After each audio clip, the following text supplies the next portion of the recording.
నీకు ఒక గొప్ప స్థానాన్ని ఇచ్చుట కొరకు, నీ జీవితాన్ని మార్చి అనేకులకు ఆశీర్వాదకరంగా చేయట కొరకు, ఆయన నీ జీవితంలో గొప్ప ఆశీర్వాదాన్ని దీవెనను ఇచ్చుట కొరకు ఆయన ఈ భూలోకానికి దిగి వచ్చారు. ఎంతకాలం ప్రభువుని మోసం చేసి జీవించగలవు? దేవుని కన్నును నువ్వు కప్పలేవు. భర్తను మోసగిస్తావా? భార్యను మోసగిస్తావా? తల్లిదండ్రులు మోసగిస్తావా? సంఘాన్ని మోసగిస్తావా? మోసగించడానికి వీల్లేదు. దేవుని దగ్గరికి వచ్చింది నీవు ఆయన స్వరాన్ని వినాలి, ఆ స్వరం వెంబడి పరిగెత్తాలి. ఆ స్వరమే నీ జీవితంలో అద్భుతాలు, ఆశ్చర్య కార్యాలు చేస్తుంది. మన ప్రభు అయిన యేసుక్రీస్తు నామమున హౌస్ ఆఫ్ ప్రేయర్ పరిచర్ల పక్షాన్ని నుంచి క్రిస్మస్ శుభాభివందనాలు మీ అందరికీ ప్రభు పేరట తెలియజేస్తున్నాను. నిజమైన క్రిస్మస్ ఆనందాన్ని మీరు మీ కుటుంబాలు పొందుకోవాలని ఈ దినాల్లో దైవజనుడిగా నేను కోరుతూ, దేవుని ఆశీర్వాదాలు ఈ క్రిస్మస్ దినాల్లో మీ కుటుంబాల్లో మెండుగా ఉండునుగాక. దేవుని వాక్యంలో నుండి ఒక విషయాన్ని ఈ క్రిస్మస్ దినాల్లో ధ్యానం చేద్దాం. లూకా రాసిన సువార్త 2వ అధ్యాయం 10వ వచనం ఒకసారి చదువుదాం. అలాగే 14వ వచనం కూడా మనం చదువుదాం. అయితే ఆ దూత భయపడుకుడి, ఇదిగో ప్రజలందరికీ కలగబోవు మహా సంతోషకరమైన శుభవర్తమానము నేడు మీకు తెలియజేయుచున్నాను. బైబిల్ గ్రంథంలో అద్భుతమైన మాట రాయబడి ఉంది. యేసుక్రీస్తు ప్రభు యొక్క జననము దూతలు తెలిపినప్పుడు వారు చెప్పిన మాట ఏంటంటే, ఇది ప్రజలందరికీ కలగబోవు సువర్తమానము, మంచి వర్తమానము. దేవుని యొక్క రాకడ ఈ భూమి మీద యేసుక్రీస్తు ప్రభువుగా ఆయన జన్మించినప్పుడు దేవదూతలు చెప్పిన మాట ఏంటంటే, ఇది ప్రజలందరికీ కలగబోవు మహా సంతోషకరమైన సువర్తమానము. ప్రజలందరికీ ఇది సువర్తమానమే కానీ ఎవరికి సమాధానమో 14వ వచనంలో రాయబడి ఉంది. 14వ వచనం కనుక మనం చదివితే, సర్వోన్నతమైన స్థలములలో దేవునికి మహిమయు ఆయనకి ఇష్టులైన మనుషులకు భూమి మీద సమాధానము కలుగునుగాక. అందరికీ ఇది శుభవర్తమానమే కానీ ఎవరికి సమాధానం అంటే ఆయనకిష్టులైన మనుషులకు ఈ భూమి మీద సమాధానం. ఈ క్రిస్మస్ దినాల్లో నిజమైన ఆనంద సంతోషాలను నువ్వు అనుభవించాలంటే, నిజమైన దీవెనలు నువ్వు పొందుకోవాలి అని అంటే, యేసుక్రీస్తు ప్రభు యొక్క జననము ప్రపంచమంతటికీ ఒక శుభవర్తమానమే. అయితే ఎవరైతే ఆయనకి ఇష్టలుగా ఈ భూమి మీద జీవిస్తారో వారికి మటుకు సమాధానం అని బైబిల్ గ్రంథం మనకు బోధిస్తుంది. క్రిస్మస్ అంటే అర్థం ఏంటంటే క్రీస్తుని ఆరాధించుట అని అర్థం. దేవుడు, దైవము యేసుక్రీస్తు ప్రభు ఈ లోకానికి మానవుడుగా దిగి వచ్చిన సందర్భం క్రిస్మస్ అంటే. ఈ దైవము ఈ లోకానికి దిగి రావడానికి కారణాలు ఏంటో బైబిల్ గ్రంథం చాలా చెప్తా ఉంది. అయితే ప్రాముఖ్యంగా 3 విషయాలు మనం అర్థం చేసుకోవాలి. ఎందుకు దైవమై ఉన్న దేవుడు మానవుడిగా ఈ లోకానికి దిగి వచ్చారంటే ప్రధాన కారణం లేక మొదటి కారణం ఏంటో తెలుసా? మానవుల యొక్క పాపముల నుండి మనుషులను రక్షించుట కొరకు ఆయన ఈ లోకానికి దిగి వచ్చారు. తిమోతిలకు రాసిన పత్రికలో మొదటి పత్రికలో 1వ అధ్యాయం 15వ వచనంలో ఏమంటారంటే, మీరు కనుక చదివితే, పాపులను రక్షించుట కొరకు క్రీస్తు యేసు లోకమునకు వచ్చాను. ఎందుకు ఆయన ఈ లోకానికి వచ్చారంటే పాపులను రక్షించుట కొరకు, పాపి అయిన మానవుణ్ణి రక్షించుట కొరకు ఈ లోకానికి దిగి వచ్చారు అంటారు. అందుకనే లూకా రాసిన సువార్తలో 10వ అధ్యాయం 19వ వచనంలో నశించిన దానిని వెదికి రక్షించుట కొరకు ఈ లోకానికి నేను వచ్చాను అని చెప్తారు. ఎందుకు దైవమైన దేవుడు యేసుక్రీస్తు ప్రభు ఈ లోకానికి మానవుడిగా దిగి వచ్చాడంటే పాపులను రక్షించుట కొరకు అని బైబిల్ గ్రంథం బోధిస్తుంది. ఒక ఉదాహరణ చెప్తాను మీకు అర్థం కావడానికి. ఒక రాజుగారు, ఒక మంత్రి ఆ రాజ్యాన్ని చక్కగా పరిపాలిస్తున్నారు. ఇద్దరు ప్రాణ స్నేహితులు లాంటి వాళ్ళు. మంత్రి యొక్క సలహాలను అన్నీ తీసుకుని చక్కగా ఆ సలహాల ప్రకారంగా పాటిస్తూ రాజ్యాన్ని చక్కగా ఏలుతున్నారు. మంత్రి క్రైస్తవుడు, రాజు అన్యుడు. రాజు అన్యుడైనప్పటికీ మంత్రి క్రైస్తవుడైనప్పటికీ ఇద్దరు అన్యోన్యంగా ఉంటూ రాజ్యాన్ని చక్కగా పరిపాలిస్తున్నారు. ఈ క్రిస్మస్ దినాల్లో మంత్రి గారు క్రీస్తు ప్రేమను చాటడానికి చాలా సందర్భాల్లో యేసు క్రీస్తు ప్రభు ఎందుకు ఈ లోకానికి వచ్చాడో క్రిస్మస్ దినాల్లో రాజుగారికి చెప్తూ ఉండేవాడు. ఆ సంవత్సరం కూడా క్రిస్మస్ దినాలు వచ్చినాయి. అప్పుడు రాజుగారితో అంటా ఉన్నాడు, అయ్యా, దైవమైన యేసు క్రీస్తు ప్రభు ఇదిగో మానవులను రక్షించుట కొరకు ఈ లోకానికి నరావతారిగా దైవ మానవుడిగా దిగి వచ్చాడండి, ఆయన్ని అంగీకరిస్తే రక్షించబడతాం అని చెప్తా ఉండేవాడు. చాలా సంవత్సరాలు వినేవాడు, ఎందుకంటే స్నేహితుడు కాబట్టి ఊరుకునేవాడు. ఒక సంవత్సరం ఆ సంవత్సరాన్ని ఏమన్నాడంటే, నేను ఒక ప్రశ్న వేస్తాను మంత్రి, దానికి సమాధానం చెప్పు అన్నాడు. అయ్యా ప్రశ్న వేయండి, తప్పనిసరి సమాధానం చెప్తానని అన్నాడు. ఆ ప్రశ్న ఏంటంటే, ఇదిగో దైవము మానవుని రక్షించడానికి ఈ లోకానికి వచ్చారని చెప్తున్నావు, ఏంటి దేవుడే ఈ లోకానికి రావాలా మనిషిని రక్షించడానికి? తన దూతలను పంపించి మానవులను రక్షించవచ్చు కదా, తన ప్రవక్తలను పంపించి మానవులను రక్షించవచ్చు కదా, ఇంకా మేధావులను పంపించి ఆ మానవుని రక్షించవచ్చు కదా అని అడిగాడు. ఆ ప్రశ్నకు మంత్రి గారికి అప్పటికి సమాధానం లేకపోయింది. ఆ తర్వాతి రోజు వారు పెద్ద కొలంలో పడవ మీద ప్రయాణం చేస్తున్నారు. ఇద్దరు రాజ్యం గురించి మాట్లాడుకుంటున్నారు, పడవలో ప్రయాణం చేస్తున్నారు. వెనకాల సైన్యం ఇంకొక పడవలో వారిని వెంబడిస్తూ ఉన్నారు. వారు చాలా చక్కటి మాటలు రాజ్యం గురించి మాట్లాడుకుంటుండగా యువరాజు ఆ కొలను చివరి భాగంలో ఏం చేస్తున్నాడంటే స్నానం ఆచరిస్తూ ఉన్నాడు. ఈ యువరాజు స్నానం ఆచరిస్తున్న క్రమంలో ఏం జరిగిందంటే కాలు జారి ఆ సరస్సులోనికి లోనకి వెళ్ళిపోతూ ఉన్నాడు. ఆ సమయంలో ఏం చేశారనంటే రాజుగారు వెంటనే దూకేసి ఆ సరస్సులోకి ఆ నదిలోకి దూకేసి తన కుమారుణ్ణి రక్షించుకున్నాడు. ప్రాణాపాయం అతనికి తప్పింది. ఇంటికి తీసుకుని వచ్చారు, ట్రీట్మెంట్ ఇచ్చారు, ఆ బిడ్డ బ్రతికాడు. మంత్రి గారు లోనకు వచ్చి ఇప్పుడు అడుగుతా ఉన్నాడు, రాజుగారు ఎలా ఉన్నాడు మన యువరాజు గారు అని అడిగితే, దేవుడి దయ వల్ల బాగున్నాడు, ప్రాణాపాయం తప్పింది అని చెప్పాడు. అయ్యా నేను ఒక ప్రశ్న అడుగుతాను రాజుగారు, దానికి సమాధానం చెప్పండి అని మంత్రి గారు అన్నాడు. అడుగు అని రాజుగారు అన్నప్పుడు ఒక ప్రశ్న వేస్తా ఉన్నాడు. అయ్యా ప్రాణానికి ప్రాణంగా ప్రేమిస్తున్నాను నిన్ను నేను, ఇదిగో నీ కుమారుడు జారిపడి నదిలో పడుతున్నప్పుడు నీవు ఆజ్ఞాపిస్తే నేను కూడా వెంటనే ఆ పడవలోంచి దూకి నీ కుమారుని రక్షిస్తాను. సరే మరి నన్ను ప్రక్కన పెట్టే, ఒక 100 మంది నీ వెనకాల సెక్యూరిటీగా సైనికులు ఉన్నారు. ఆ సైనికుల్లోనికి నీవు ఎవరికైనా ఆజ్ఞాపించినా వారందరూ దూకి నీ కుమారుని రక్షిస్తారు. నాకు ఆజ్ఞాపించలేదు, సైనికులకు ఆజ్ఞాపించలేదు, నువ్వే ఎందుకయ్యా దూకి రక్షించావు నీ కుమారుని అంటే అప్పుడు చెప్పాడంట, అయ్యా అవన్నీ నాకు గుర్తు రాలేదు. ప్రాణ స్నేహితుడు నీవు ఉన్నావని నాకు గుర్తు రాలేదు, సైన్యం ఉన్నదని నాకు గుర్తు రాలేదు. తండ్రి ప్రేమ గనక వెంటనే నేను దూకేసి నా కుమారుని రక్షించుకున్నాను అని చెప్పాడట. అప్పుడు వెంటనే ఈ మంత్రి గారు అన్నాడు, మనందరికీ పరమ తండ్రి యేసుక్రీస్తు ప్రభు, మరి ఆయన తండ్రి కుడి పార్శ్వమున కూర్చుని గొప్ప భాగ్యమని ఎంచుకొనక తన ప్రేమను తన కుమారుల పట్ల తన కుమార్తెల పట్ల చాటడానికి వారందరూ పాపులై నశించిపోతుంటే తండ్రిగా ఆయన అక్కడ కూర్చోలేక ఇదిగో దైవమైన దేవుడు ఈ లోకానికి దిగి వచ్చాడు. ఎలాగైతే నీ కుమారుని నీవు రక్షించుకోవడానికి ఈ నదిలో దూకి రక్షించుకున్నావో అలాగే పరమందున్న దేవుడు మానవుని రక్షించుకోవడానికి ఈ లోకానికి దిగి వచ్చాడు.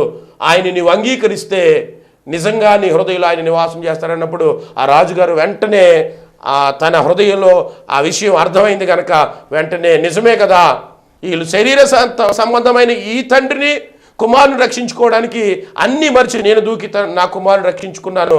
మనందరికీ తండ్రి ఆయన కదా, కనుక ఆయనే మానవులను రక్షించడానికి వచ్చాడని గ్రహింపుతో యేసుక్రీస్తు ప్రభుని ఆయన రక్షకుడిగా అంగీకరించాడు. ఏదైనా మనం నువ్వు గ్రహించవలసిన సత్యం, దైవమైన దేవుడు యేసుక్రీస్తు ప్రభు ఎందుకు ఈ లోకానికి దిగి వచ్చాడంటే నీ పాపముల నుండి నిన్ను విడిపించడానికి, నిన్ను రక్షించడానికి. నువ్వు నశించిపోతున్నావు కనుక నిన్ను రక్షించడానికి ఆయన ఈ లోకానికి దిగి వచ్చారు. రెండవ కారణం, అతి ప్రాముఖ్యమైన రెండవ కారణం, ఎందుకు యేసుక్రీస్తు ప్రభు దైవమైన దేవుడు ఈ లోకానికి దిగి వచ్చారంటే రెండవ కారణం బైబిల్ గ్రంథం బోధిస్తూ ఉంది.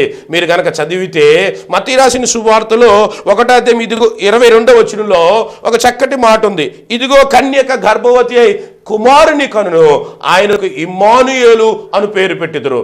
ఇమ్మానుయేలు అనగా భాషాంతరమున దేవుడు మీకు తోడని అర్థము.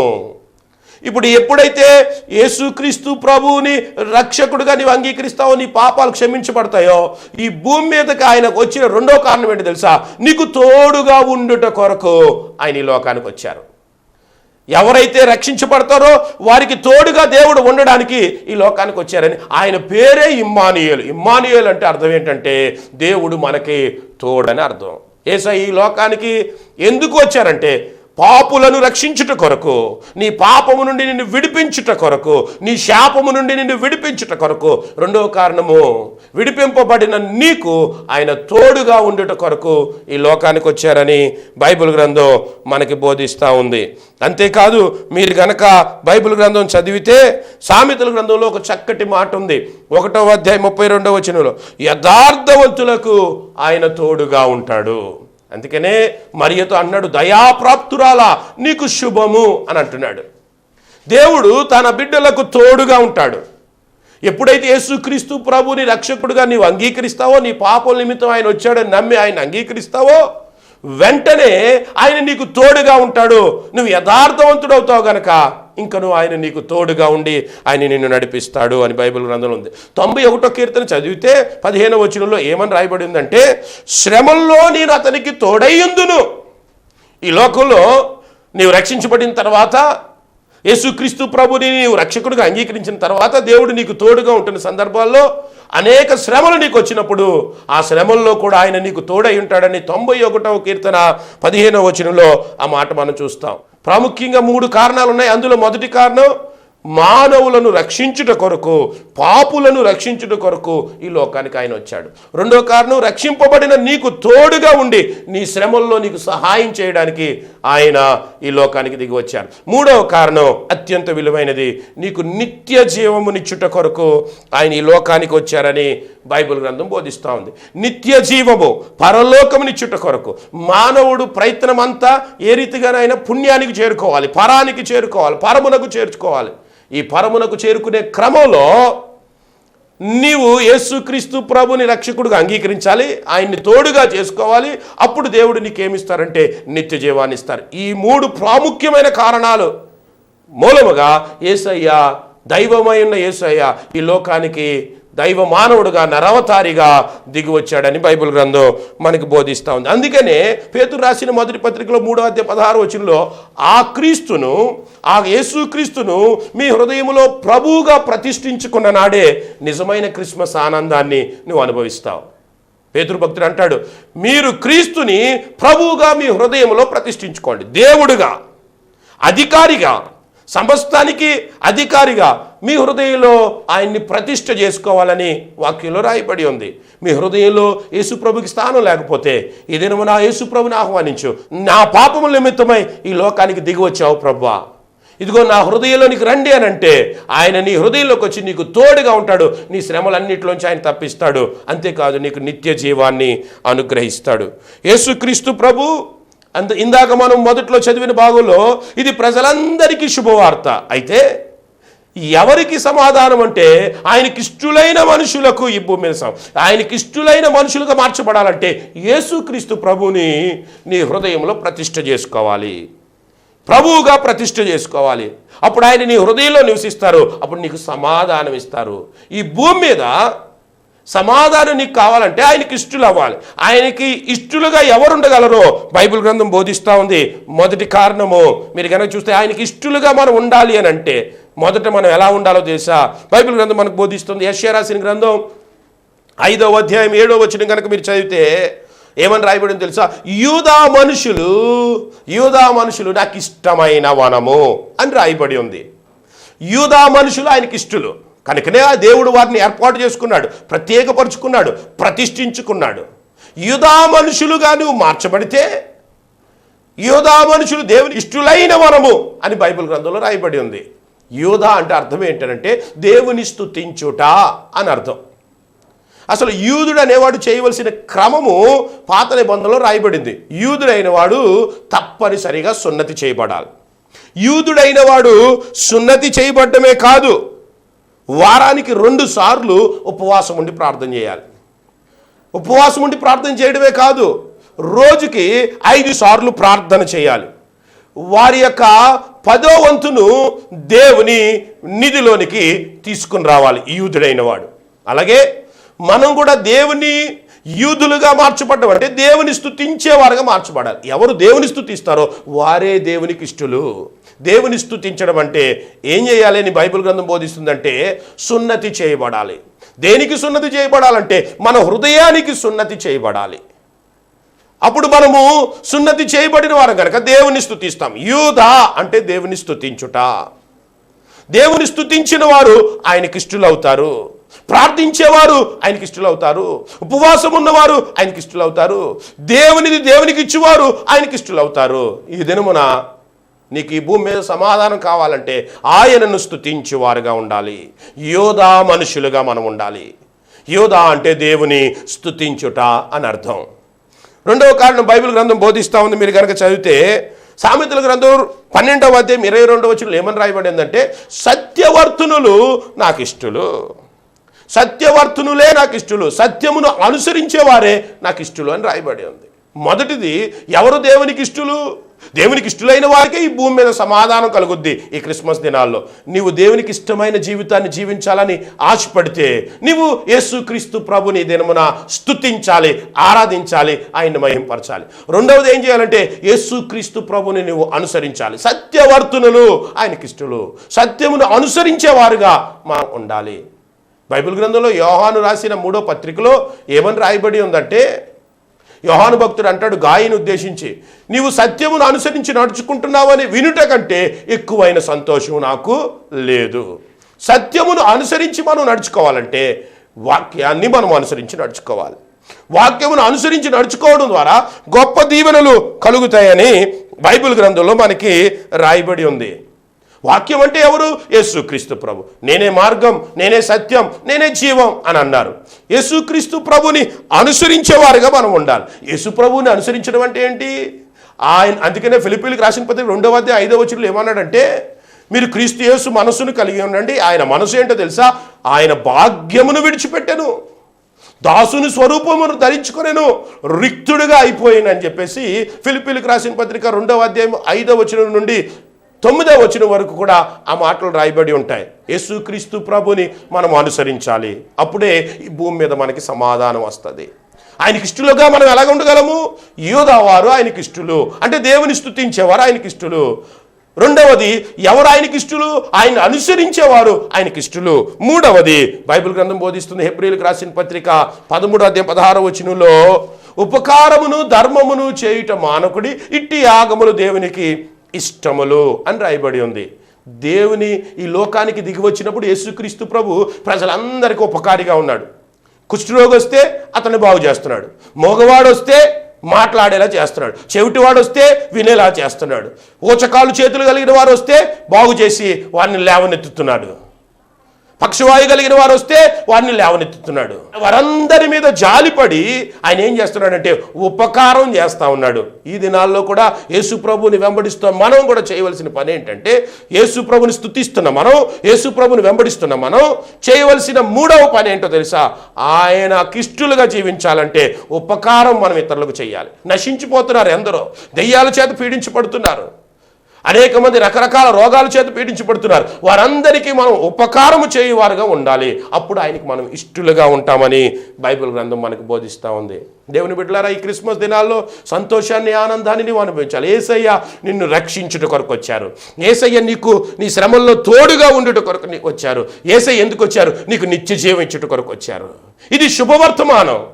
ఈ శుభవర్తమానం నీ జీవితంలో ఆశీర్వాదకరంగా ఉండాలి అంటే ఆయనకి ఇష్టమైన జీవితం జీవించాలి. ఆయనకి ఇష్టలైన వారికే ఈ భూమి మీద సమాధానం. ఆయనకి ఇష్టడుగానే ఉండాలని ఆశపడితే యేసు ప్రభుకి నీ హృదయంలో చోటివి. ప్రభువుగా, క్రీస్తుగా ఆయన్ని ప్రతిష్ఠ చేసుకో. ప్రతిష్ఠ చేసుకున్న నాటి నుండి దేవుడు నీకు సమాధానం ఇస్తారు. నీ కుటుంబంలో సమాధానం, నీ వ్యాపారంలో సమాధానం, నీ చేతి పనుల్లో సమాధానం, నీవు చేస్తున్న ప్రతి పనిలో, నీ కుటుంబంలో అనేక విషయాల్లో దేవుడు సమాధానం ఇవ్వడానికి సిద్ధంగా ఉన్నారు. ఎవరికి సమాధానం? ఆయనకి ఇష్టలైన వారికి. ఆయనకి ఇష్టలుగా నీవు ఉండాలంటే ఈ దినమున నువ్వు చేయవలసిన మొదటి పని ఏంటో తెలుసా? ప్రభువా నిన్ను స్తుతిస్తాను, ప్రభువా మిమ్మల్ని ఆరాధన చేస్తాను, మిమ్మల్ని మహింపరుస్తాను. రెండవది, మిమ్మల్ని నేను అనుసరిస్తాను. మూడవది, ప్రభువా ప్రజలకు, నశించే ఆత్మలకు నేను ఉపకారిగా ఉంటాను. ఈ సువార్తను నేను చాటి ఉపకారిగా మార్చబడతాను.